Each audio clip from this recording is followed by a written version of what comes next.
Guys, how are ya? I have yet another Wes Craven review, and so in this Wes Craven review, we're going to talk about Scream 3. And so what Scream 3 is about, it's about the character Cotton Weary, who is played by Liev Schreiber. And so, yeah, Liev Schreiber, he plays the character Cotton Weary, and so Cotton Weary is pretty much driving back home from his TV show that he's famous for. He was just doing it, and so he's driving back home, and he gets a call from Ghostface, and Ghostface wants to discuss where Sydney is. He demands to know where she is. Cotton refuses to cooperate with Ghostface. Ghostface threatens to kill his girlfriend, Christine. Sydney Prescott first discovers that she has a brother she never knew she had. It turns out her brother she never knew she had, that was unknown for all this time.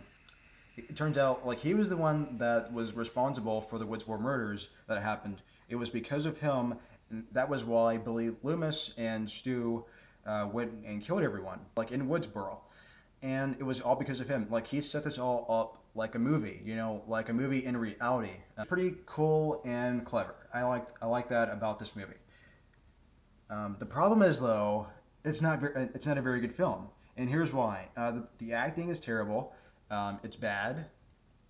It turns out that they're skipping on to Stab 3. Like all these actors are preparing to play in this new Stab film, Stab 3. They mentioned Stab 2 very briefly, but not enough. The entire cast was back.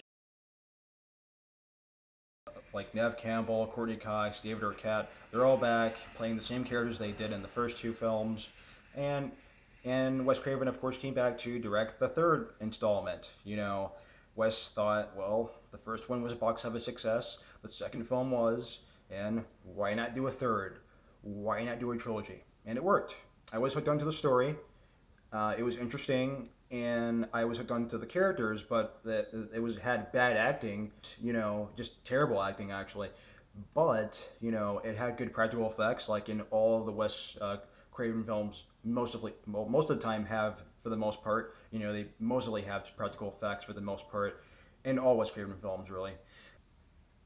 So yeah, I can't wait to talk about Scream 4 for you guys. I'm looking forward to that. I'm super excited. That was the first Wes Craven film I saw in the theater, and I'm really excited to talk about Scream 4 for you guys. I'm looking forward to it. So I'm gonna have to give Scream 3 a D+.